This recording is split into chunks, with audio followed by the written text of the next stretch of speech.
waaqayyo fu'ateedha. Haleluuyaa. Har'a waaqayyo gaara tokko irratti si beellamee jira. Gaara tokko irratti si beellamee jira. Gaarri beellama waaqayyo gaara tokko duwwaadha. Gaarri beellama waaqayyo gaara tokko duwwaadha. Gaara tokko qofa. Gaara sana irratti waaqayyo aarsaa kan dhiyeessu. Haleluuyaa. Gaara kanatti Abrahaam ol ba'ee biraa hambise. Ergaan isinii qaba. Wanta jireenya waaqayyoo fuulatti dhiyaattanii aarsaa akka hin taaneef wanta isin danqu, wanta jireenya keessan danqu, wanta mul'ata keessan danqu, wanta hafuura keessan danqu, wanta laphee keessan danqu, wanta jireenya keessan hafuuraa danqu akka isinii kattanii waaqayyoof aarsaan dhiyeessine wanta godhu of biraa hambisaa, of biraa deebisaa, of biraa dachaasaa. Haleluuyaa. Waaqayyo har'a akkasin of biraa hambiftan barbaada. Waaqayyo har'a akkasin of biraa dachaaftan barbaada. Waaqayyo har'a akkasin of biraa fixxan, akkasin of biraa deebistan barbaada. Haleluuyaa. Isinii fi aarsaa keessan duwwaa barbaada waaqayyo. Siif aarsaa kee duwwaa barbaada. Akkas jedhaati ergaa kana ofitti himaa. Anaaf aarsaa kootu barbaadamaa jedha. Haleluuyaa. Aarsaa keetu barbaadama. Siif aarsaa keetu barbaadama. Waan tokko dubbadhee tan darba. Iddoon dhiyeessi waaqayyoo iddoo beellama waaqayyooti. Beellamni waaqayyoo iddoo dhiyeessi waaqayyooti. Waaqayyoo waan irratti si waame hunduma irratti dhiyeessii qaba. Waan irratti si waame, waan irratti si muude, waan irratti si dibe, waan itti gaafatamaa godhee irra si dhaabe hunduma irratti itti gaafatamaan keessa. Macaafni qulqulluun ergaa Filiphisiyoos boqonnaa 2:13 keessatti duraan dursee yaada kennaa isa yaaddan sana akka hojjettaniif immoo humna kennaa jedha. Wanti waaqayyo dibata isaa dubbii isaa biraa afuu hin dandeenyeef waan dubbate waaqayyo dhimmee duukaa bu'a. Galanni waaqayyoof haa ta'u. In lallabda gaafa jedhu humna lallabaa waaqayyotu dhiyeessa. Waaqayyo kan inni dhiyeessu lallabda siin jennaan lallaba malee faarfannaa miti jechuudha. Waan danqaramtee faarfannaa keessa dhaabbattuuf hin qabdu. Bukkeetti godhuu danda'utu sirra jiraata. Waaqayyo irraa jennaan raajummaa sana humna raajummaa, dandeettii raajummaa, milkaa'ina raajummaa waaqayyotu dhiyeessa. Ati garuu toora lallabaa keessaa, toora barsiisaa keessaa boo qabda jechuudha. Maarkarii qabattee handaa'uutii fuula 20 fuula 100 hojjettee isa tuullaa wayii fakkaatu baattee dhattee saba fuuldura dhaabbachuu sirra jiraatu jechuudha. Raajii jennaan dhiibbadhu dirree raajummaatti gal. Waaqayyo raajii asiin jennaan ati raajii dabala. Waaqayyo yeroo hundumaa humna raajummaatiin si gaggeessa. Barsiisi siin jennaan waan akkasumaan bofa laalaa jawwee laalaa ol sassabaan jawween arge bofan arge jechaanii oltu sirra hin qabdu. Dhaqiitii barsiisi. Waaqayyo humna ittiin barsiistu dhiyeesse. Sababiin isaa waaqayyo beellama isaa irratti dhiyeessii qaba. Waaqayyo waamicha isaa irratti dhiyeessii qaba. Mee akkas jedhaa waaqayyo waamicha isaa irratti dhiyeessii qaba jedha. Maqaan waaqayyo bara baraan kan eebbifame haa ta'u. Waaqayyo maal isaa irratti? Beellama isaa irratti, affeerraa isaa irratti, waamicha isaa irratti dhiyeessii qaba. Galanni guddaan waaqayyoof haa ta'u. Sana booda maal godhe? Macaafni qulqulluun maal godhe? Inni bataam eegatamanii maal godhe? Waaqayyo mana Abrahaam waaqayyo dhaga'ee tulluu waaqayyo agarsiise sana maal godhe? Hin argee gara kamitti ol ba'eedha? Gara tullichaatti ol ba'eedha.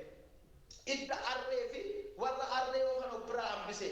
Idda jireenyaa waaqayyoof aarsaa hin taane, namummaa waaqayyoof aarsaa hin taane, adeemsa waaqayyoof aarsaa hin taane, tarkaanfii waaqayyoof aarsaa hin taane, sochii waaqayyoof aarsaa hin taane, tarkaanfii waaqayyootti hin tolle, adeemsa waaqayyootti hin tolle, idda waaqayyo biraa hambise mandaratti isaan gateetu nan deema jedhee.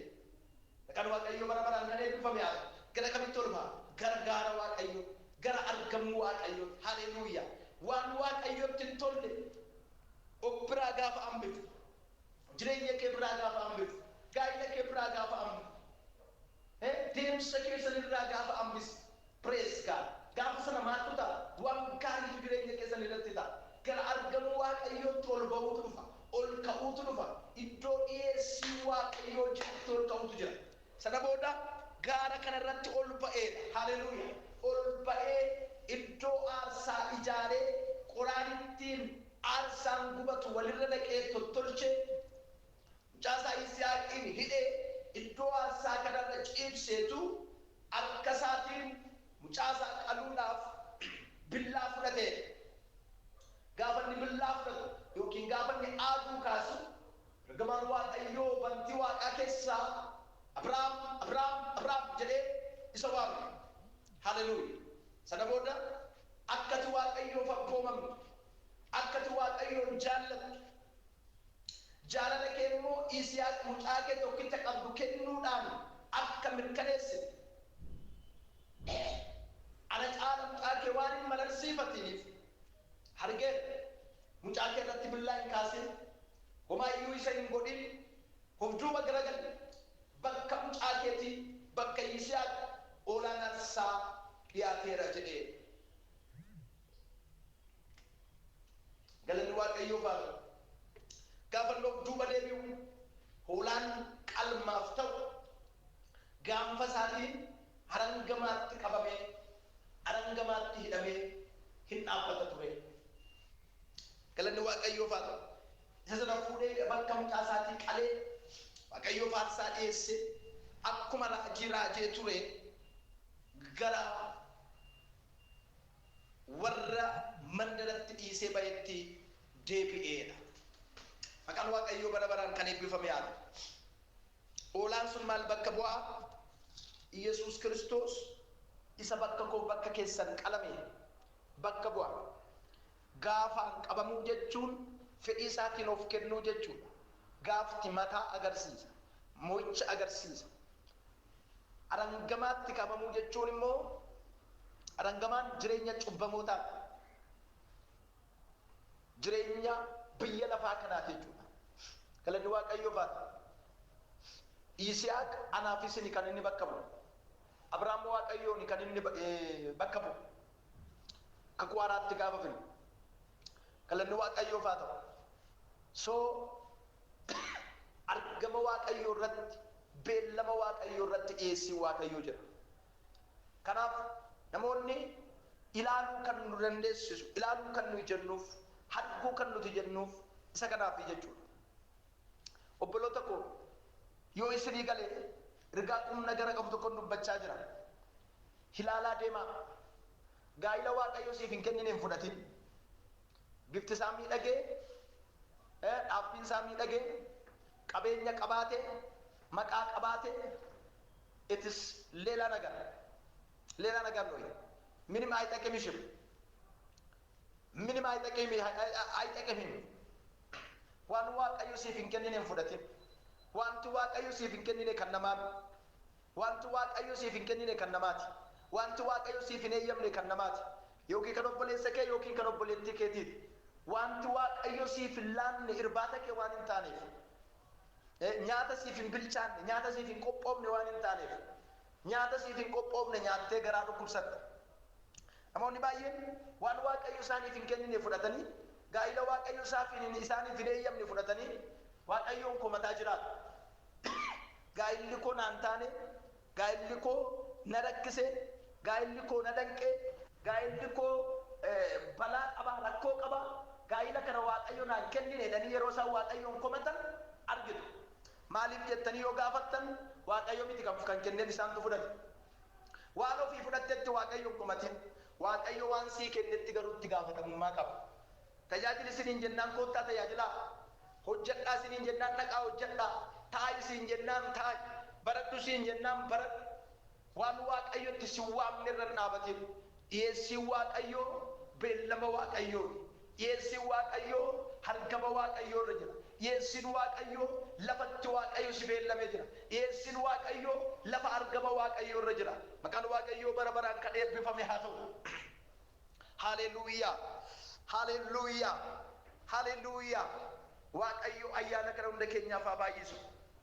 Kanaaf argaa deemu, ilaalaa deemu, iddoo waaqayyootti nu beellametti argamu, iddootti waaqayyo nu waametti argamu, iddootti waaqayyo nu oofetti oofamuudha. Haleluuyaa. Yeroo tokko tokko hafuura qulqulluu gaggeessuu barbaanna. Yeroo tokko tokko waaqayyoon deebinee gaggeessuu barbaanna. Yeroo tokko tokko dhugaa dubbii waaqayyoo sagalee waaqayyoo kallattii ofii keenyaan qabsiisuu barbaanna. Garatti waaqayyo nu waame dhiifne, garatti waaqayyo nu barbaade dhiifne, garatti waaqayyo nu erge dhiifne, garatti waaqayyo nu sochoosaa jiru dhiifne, waaqayyoon ajajuu barbaanna. Waaqayyoon kallattii qabsiisuu barbaanna. Maqaan waaqayyoo bara baraan kan eebbifame haa ta'u. Kanaaf egaa obboleettii koo obboleessa koo ergaan ani sii qabu ergaa kana maqaa Yesuusiin ijji keessa naa banamu, dhaabbadhaa isa waaqayyo isiniif arge ilaala isa waaqayyo isiniif ilaala isa waaqayyo isiniif arge arga isa waaqayyo isiniif barbaade arga isa waaqayyo isiniif eeyyame fudhadhaa wanti waaqayyoon eeyyame wanti waaqayyoon barbaade wanti waaqayyo kan keen goone wanti waaqayyo siif hin eeyyamne mana kee akka hin galle yeroo kanaa jalqabee sirraa cufeera balbala isaa sirraa cufeera baasisee deema waan ta'eef yellaa bahaatiyaa gatii biraas kanfalchiisee deema waan ta'eef waan ati kanaan dura qabu sirraa fudhatee deema waan ta'eef waan akkasii akkatiin fudhanne sittan hadheessa sittan busheessa waan sana gatiin si harkaa dhoowwadha maqaa Yesuus nama Naazreetiin yeroo kanaa jalqabee sa'aatii kanaa jalqabee jireenya keessan irratti maqaa Yesuusiin kun haa ta'u afurri qulqulluun jireenya keessan irratti kanaa taasisu afurri qulqulluun jireenya keessan irratti kanaa raawwatu maqaa Yesuus nama Naazreetiin yeroo kanaa jalqabaa waan waaqayyo eeyyame duwwaa waan waaqayyo isinii arge duwwaa waan waaqayyo isinii ilaale duwwaa waan waaqayyo isinii murteesse duwwaa akka fudhattan maqaa Yesuusiin isinii eeyyameera amma gaarri sun isinitti haa mul'atu iddoon argama waaqayyo isinitti haa mul'atu iddoon mul'ata waaqayyo isinitti haa mul'atu iddoon beellama waaqayyo isinitti haa mul'atu wanti waaqayyo isiniif hin kennine wanti waaqayyo isiniif hin laanne wanti waaqayyo kan keessan hin goone wanti waaqayyo bitteena godhee isin hin kennine milkaa'ina godhee isin hin kennine bifa godhee isin hin kennine ulfina godhee isin hin kennine kan keessan miti waan ta'eef boru isin quuqa waan ta'eef boru boqonnaa isin dhorkata waan ta'eef aara galfii isin dhorkata waan ta'eef maqaa Yesuusiin guyyaa kanaa jalqabee jireenya keessan irraa afu'amu haleluuyaa maqaa Yesuusiin kana ta'a egaa kutaa kana keessatti ilaalaa gaafa deemnu ila argaa gaafa deemnu dhaga'aa gaafa deemnu wanti nuti jireenya keenya irratti argaa deemnu maal inni jalqabaan isa keenya adda baafachuudha haleluuyaa jireenya keenya waaqayyoof aarsaa gochuudha maqaan waaqayyoo bara baraan haa eebbifamu waan waaqayyo nurraa hin barbaanne waan karaa nu dhaabu waan nu danqu waan beellama keenya irraa nu danqu hiriyaa ta'uu danda'a namtiinii hojii ta'uu danda'a whatever it is waan hojii waaqayyoo irraa nu danqu waan sochii waaqayyoo irraa nu danqu waan dubbii waaqayyoo irraa nu danqu waan adeemsa waaqayyoo irraa nu danqu obbiraa hambisuu jechuudha maqaan waaqayyoo bara baraan kan eebbifame haa ta'u maal gochuun isiniin jedhe obbiraa hambisuu laphee ofii biraa hambisuu mana ofiitii hambisuu tarkaanfii ofirraa hambisuu adeemsa ofirraa hambisuu sochii ofirraa hambisuu tarkaanfii keenya irraa hambisuu jechuudha maqaan waaqayyoo bara baraan kan eebbifame haa ta'u egaa wanti waaqayyoof hin tolle wanti waaqayyootti hin boqonne maqaa Yesuusiin kana booda isin wajjin akka deemne isin wajjin akka guyyaan fudhanne isin wajjin akka yeroon fudhanne maqaa Yesuus Kiristoosiin abboomeera kanaa kaasee wanti waaqayyo eeyyame duwwaan isin wajjin haa ta'u iddoo waaqayyo isin beellametti argama iddootti waaqayyo nu beellametti gaafa argamu iddoo beellama waaqayyootti gaafa argamu iddoo beellama waaqayyootti gaafa mul'annu iddoo beellama waaqayyoo gaafa dhaqnu wanti nuu ta'u yoo jiraatu wanti jireenya keenya irratti ta'u yoo jiraatu wanti adeemsa keenya irratti ta'u yoo jiraatu wanti tarkaanfii keenya irratti ta'u yoo jiraate tokkoo fi tokko waaqayyo dhiyeessii guutuu nuu kenna haleluuyaa kan nun dadhabsiisne kan nun dhamaasne jaalalaan isa qabame iddoo nuti arginetti kan nu eegu humni keenya kan keessa hin jirre dhaqnee fuunee nyaachuu dhaqnee fuunee uffachuu dhaqnee fuunee waaqayyoon galateeffachuu dhaqnee fuunee waaqayyootti mirkaneeffachuu namootatti agarsiifachuu qofa waan na ta'u waan nun dhamaasne nuu kenna waaqayyo maqaa Yesuusiin kennaan akkasii guyyaa har'aatii jalqabee mana keessa naa galu maqaa Yesuusiin amiin jedha guyyaan kennaan akkasii jireenya keessan irratti haa ta'u kennaan akkasii hafuura keessan irratti haa ta'u kennaan akkasii adeemsa keessan irratti haa ta'u kennaan akkasii maqaa Yesuusiin tarkaanfii keessan irratti haa ta'u gooftaan kana jireenya keessan irratti haa taasisu yaa abbaa keenya waan nutti dubbatteef waan sagalee kennu ergiteef dhugaa dubbii keetii ilaalaa deemaa argaa deemaa waan nuun jetteef galanni siif haa ta'u maqaa gooftaa maqaa Yesuusiin isa dhageenyeen jiraachuu akka dandeenyu ayyaanni si biraa nuuf haa baay'atu yakkaaf cubbuu keenya irra daddarbaa keenya hundumaa nuu dhiisi hafuura keetiin cimsiitii nu dhaabi keenya kan ta'e nutti agarsiisi waan keenya hin taane nu biraa hambisi fayyaa keenya irraa hambisi gaa'ila keenya irraa hambisi dargaggummaa keenya irraa hambisi adeemsa keenyarraa hambisi maqaa Yesuusiin wanti kan keentaan wanti kan keenyan taan wanti karaa nu dhaabu humna keenya kan karaatti qisaaseessu yeroo keenya kan karaatti qisaaseessu maallaqa keenya kan karaatti qisaaseessu maqaa Yesuusiin nu biraa adeebi'u kana waan gootuuf ulfaadhu ayyaana kennuuf baay'isu yeroo eebbifamaa nuu kenniteef ulfaadhu sagalee nutti dubbatteef galatoomi sagalee kanaan jiraachuu akka dandeenyu nu gargaara sagaleen kun jireenya keenya irratti ija haa godhatu namoonni dhukkubsatan haa fayyan tokko isaanii irraa hidhaan haa hiikkatu arraba isaanii irraa hidhaan haa hiikkatu hafuura isaanii irraa hidhaan haa hiikkatu tarkaanfii isaanii irraa hidhaan haa hiikkatu kana waan gootuuf ulfaadhu maqaa gooftaa Yesuusiin ameen gooftaan hunduma keessan haa eebbisu ayyaanni waaqayyoo dachaadhaan isiniif haa baay'atu eegumsi isaa isiniif haa danoomu baay'ee waan hin dadhabeef